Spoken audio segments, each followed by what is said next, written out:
Hello everyone, we are back with another video about a tiger who had killed more than 436 people in India between 1900 to 1907, making it as Guinness World Record. This true story is written by a famous hunter, Jim Corbett. Jim Corbett writes, "I was out hunting with Eddie Knowles in Malani when I first heard about the tiger that later became known as the Champawat Man-Eater. Eddie was well known in the region as an outstanding sportsman with endless hunting stories. He was lucky in life and had the best of everything. His rifle was unmatched, and one of his brothers was the best shooter in India, while another was the top tennis player in the Indian Army. So when Eddie told me that his brother-in-law, the best hunter in the world, according to him, had been sent by the government to kill the Champawat Man-Eater, I believed the tiger's end was near. But for some strange reason, the tiger wasn't killed. When I visited my home in Nainital 4 years later, the tiger was still alive and causing serious problems. Rewards had been offered, expert hunters were hired, and Gurkha soldiers were sent out to kill the man-eater. But no success, yet people are getting killed. The tiger, which later turned out to be a tigress, had already killed 200 people in Nepal country before being chased and driven out by armed locals of Nepali people. She came to India by crossing the Sharda River, which flows between the borders of Nepal and India. As a man-eater, and, over 4 years after coming in India, this tigress killed 234 more people. She operates in an area named as Kumaon region of India. This was the situation when Berthad, the deputy commissioner of Nainital, came to visit me. He was deeply respected and loved, and after his tragic death, he was buried in a quiet grave in Holdvani. When he told me how much trouble the tigress was causing and how worried he was, I promised I would go to Champawat as soon as there was news of another human being killed. But I had 2 conditions. First, the government rewards had to be cancelled. Second, all other hunters and soldiers had to be withdrawn. I didn't want to be seen as a reward hunter or risk being accidentally shot by others. These conditions were accepted. A week later, Berthad came to tell me that a woman had just been killed by the tiger in Pali village, between Dabadura and Dunagat. I had already hired 6 men to carry my camp gear, and we left after breakfast. We marched 17 miles the first day to Dhari, had breakfast at Mornala the next morning, stayed overnight at Dabadura, and reached Pali 5 days after the woman was killed. The villagers, about 50 men, women, and children, were terrified. Even though it was still daylight, everyone was locked inside their homes. Only after my men lit a fire and I sat down for tea did people slowly start opening their doors and coming out. I was told that no one had stepped outside for 5 days. The courtyard was dirty, showing how afraid they were. Food was running low, and unless the tiger was killed or driven away, people would starve. The tiger was still nearby. It had been heard calling at night and was even seen that day near the village fields. The village had kindly offered me a room, but since it was cramped and opened into the dirty courtyard, I decided to sleep outside. After a simple meal, I made sure my men were safely inside the room, and I sat by the road with my back to a tree. The tiger was said to walk along that road at night. The full moon lit up the road ahead of me, but the trees on both sides cast dark, moving shadows. Every time the wind blew and the shadows shifted, I imagined tigers approaching. I regretted my decision to sit alone in the dark and was too ashamed to go back and admit I was scared. I spent the whole night freezing and terrified, my teeth chattering from both fear and cold. As dawn broke and the mountains began to glow with early light, I rested my head on my knees and fell asleep. My men found me like that an hour later. I had neither seen nor heard the tiger. Back in the village, the people seemed surprised that I had survived the night. I asked some men to take me to the places where past attacks had happened, but they were too scared. They pointed in the direction of the last kill, which was over the hill to the west. Around 20 women and girls, who had been collecting oak leaves for cattle when the woman was killed, were more willing to talk. They told me they had gone out before noon and climbed trees to cut leaves. The woman who was killed had just finished and was climbing down when the tiger, hiding nearby, suddenly stood up and grabbed her by the foot. She lost her grip and was pulled into a small ravine. The tiger let go of her foot and then killed her by biting her throat. Then it carried her into thick bushes and disappeared. 2 other women were in the same tree and saw everything, as did the rest of the group. Once the tiger and its victim were gone, the terrified women ran back to the village. The men had just come home for lunch. Once everyone gathered and made as much noise as possible, banging drums, pots, and anything they could find, a rescue party went out, men in front, women behind. When they reached the ravine, they started discussing what to do next. Suddenly, the tiger roared from some nearby bushes, only 30 yards away. In panic, the whole group ran back to the village. Once they caught their breath, they began blaming each other for being the first to run. People in the village began arguing and blaming each other for running away during the rescue attempt. Finally, someone suggested that if everyone was as brave as they claimed, why not go back and try to rescue the woman again, without wasting any more time? Everyone agreed. The group tried 3 times to reach the ravine where the woman had been taken. On the 3rd try, the only man with a gun fired it into the air, and the tiger came roaring out of the bushes. After that, they wisely gave up the rescue. When I asked the man with the gun why he didn't shoot into the bushes instead of the sky, he said the tiger was already very angry, and if he had hit it by accident, it would have surely attacked and killed him. That morning, I spent 3 hours walking around the village looking for the tiger's tracks. I hoped to find it. At one point, in a dark, wooded ravine, I was passing some bushes when a group of pheasants suddenly flew out with loud screams. I was so shocked I thought my heart had stopped. My men had cleared a spot under a walnut tree where I could eat. After breakfast, the village headman asked me to stand guard while the people harvested their wheat crop. He explained that unless I stayed with them, the villagers were too scared to go out into the fields. About half an hour later, the whole village, along with my men, was working hard in the fields, while I stood guard with my loaded rifle. By evening, wheat from 5 large fields had been harvested. Only 2 small patches near the houses were left, which the headman said he could finish the next day. The village was now cleaner, and they even gave me a second room to use just for myself. That night, I finally got some proper sleep. We blocked the doorway with thorn bushes so air could come in but the tiger couldn't.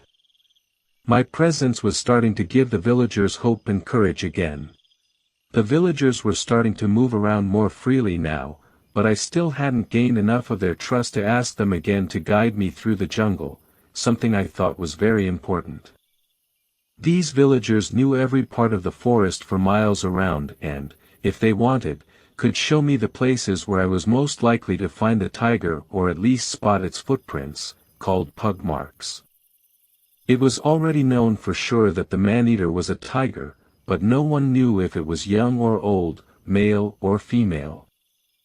I believed that finding its footprints would help me get closer to the tiger, and that was the only way I could learn more about it. Early that morning, I had tea and then told the villagers that I needed to get some meat for my men. I asked if they could guide me to a place where I might shoot a gurul, a kind of mountain goat. The village was located on the top of a long ridge that ran east to west. Just below the road where I had spent the night, the hill sloped steeply down to the north, with grassy slopes, and the villagers said gurul were common there. Several men offered to take me to the area. I didn't want to seem too excited, so I quietly chose 3 of them and told the headman that if I found as many gurul as they said, I would shoot 2 for the village and 1 for my own men. That we crossed the road and went down a steep ridge, carefully watching both sides, but we didn't see any animals. About half a mile down the hill, several small valleys, ravines, came together, and from where they met, we had a good view of a grassy, rocky slope to our right. I sat down with my back against a lone pine tree and looked carefully at the slope. After a few minutes, I noticed something move high up on the hill. When it moved again, I realized it was a gurul flapping its ears. It was standing in the tall grass, and only its head was visible. The men with me hadn't seen it yet, and because the gurul was still and blended in so well with the grass, it was hard to spot. I couldn't point out the gurul to the men because it was too well hidden, so I gave them a rough idea of where it was and told them to sit down and watch while I took a shot. I was using an old Martini Henry rifle. It had a strong kick when fired, but it was extremely accurate, even at long distances. The gurul was about 200 yards away, so I lay down, rested the rifle on a pine root, carefully aimed, and fired.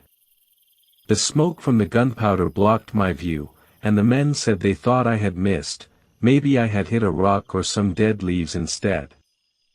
I stayed in the same position and reloaded.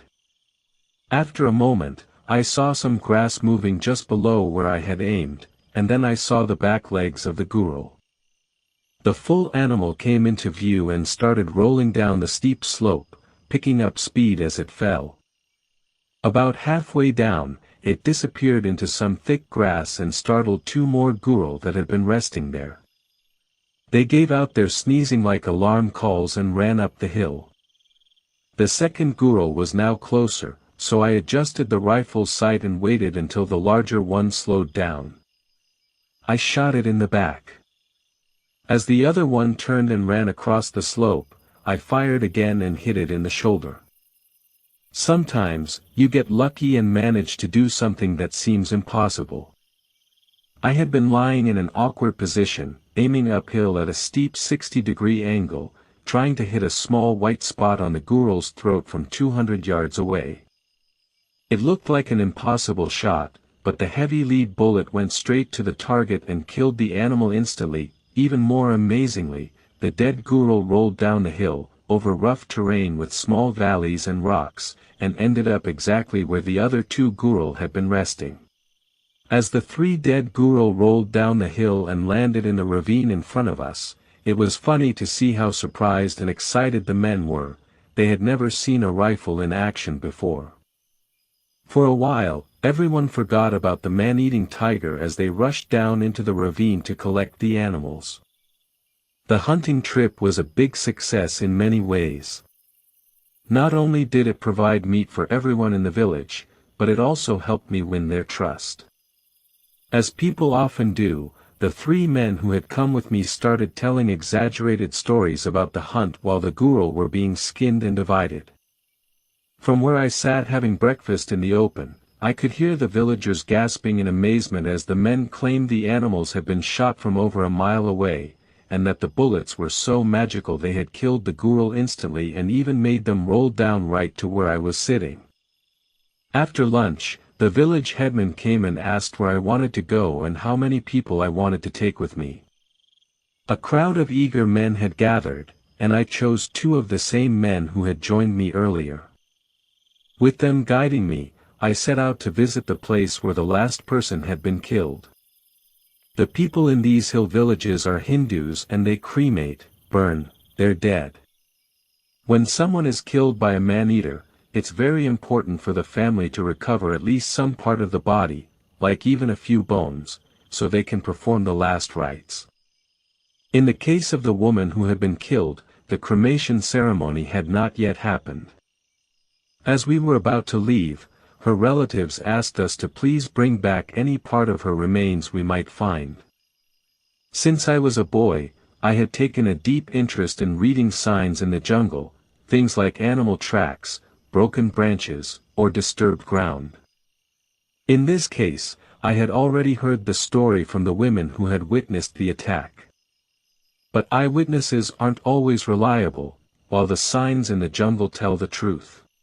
When we reached the spot, a quick look at the ground showed me that the tigress could have approached the tree from only one direction without being seen, up through the ravine. I entered the ravine about 100 yards below the tree and worked my way up. In a patch of fine soil between two large rocks, I found the tigress's footprints. From the size and shape, I could tell it was a tigress, a little older and past her prime. Farther up the ravine, about 10 yards from the tree, the tigress had been lying behind a rock, most likely waiting for the woman to climb down.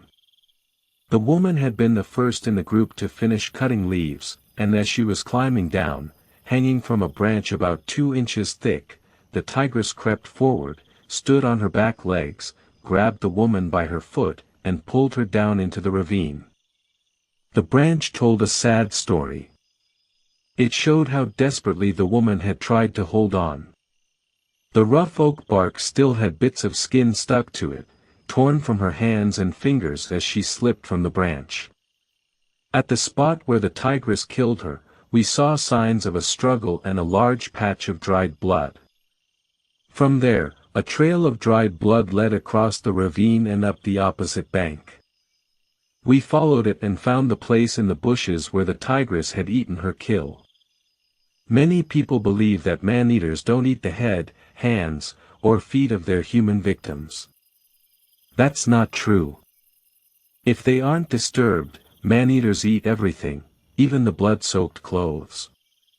I once saw this happen myself, but that's another story. In this case, we found the woman's clothes and a few small pieces of bone. We gently wrapped them in the clean cloth we had brought. As little as these remains were, they were enough for the cremation ceremony. That way, the ashes of the high-caste woman could still be sent to the sacred river, Mother Ganga. After having tea, I went to visit the site of another tragic event. On the other side of the main road from the village was a small piece of farmland. The man who owned the land had built a small hut on the hillside just above the road. His wife, who was the mother of their 2 young children, a boy aged 4 and a girl aged 6, was the younger of 2 sisters.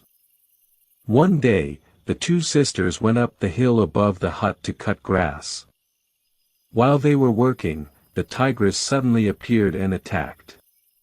She grabbed the older sister and carried her off. The younger sister, showing incredible bravery, chased after the tigress for about 100 yards. She screamed and waved her sickle, begging the tigress to let her sister go and take her instead. People in the main village saw this heroic act. After carrying the dead woman for some distance, the tigress dropped the body and turned toward the woman chasing her. With a loud roar, it sprang at her. The younger sister turned and ran downhill as fast as she could, crossed the road, and rushed into the village, likely to tell the others what had happened, not knowing they had already seen it. When she arrived, she was making strange, broken sounds. People thought it was just because she was out of breath, scared, and overwhelmed. But when the rescue team returned later, unable to find the body, they discovered the woman had lost her ability to speak. She had become mute from the shock. The villagers told me this story. I climbed the path to her 2-room hut, where she was washing clothes. At that point, she had been unable to speak for a whole year. Aside from a strained, haunted look in her eyes, she seemed physically fine. When I approached her and said I had come to try and kill the tiger that had killed her sister, she pressed her hands together in thanks and bent down to touch my feet, a sign of deep respect. This made me feel ashamed, like a fraud. It was true that I had come to hunt the man-eater, but this tiger was known for never killed twice in the same place, never came back to eat its kill, and roamed over an area hundreds of square miles wide. So the chances of me actually finding and killing it were about as good as finding a needle in two haystacks. Back in Nainital, I had made lots of plans. I had already tried one of them, and nothing could make me try it again. Now that I was here on the ground, the other plans didn't seem any better. Also, I had no one to ask for advice, because this was the first man-eater ever known in this region. Still, something had to be done. So, for the next 3 days, I wandered through the jungle from sunrise to sunset, going to all the places nearby that villagers said I might see the tigress. I'd like to pause my story for a moment to correct a rumor that was going around in the hills. People said that during this and later hunts, I dressed up as a hill woman and went into the jungle to attract man-eaters, then killed them with a sickle or an axe. This is not true. The only change I ever made to my clothing was borrowing a sari, which I used to wrap around myself while cutting grass or climbing trees to cut leaves. Even then, it never worked. The tigers never came close enough for me to shoot them. Now, back to the story. Since the tigress now seemed to have left the area, I decided to move on to Champawat, which was about 15 miles east of Pali. The people of Pali were very sad to see me go. I started early in the morning, had breakfast at Dunagat, and reached Champawat by sunset. The roads in this region were considered very dangerous because of the tigress, so people only traveled between villages or to the markets in large groups. After leaving the village for reaching Champawat, more men from nearby villages joined my group, which is of 8 people. By the time we reached Champawat, there were 30 of us. This is the first part of the man-eating tiger of Champawat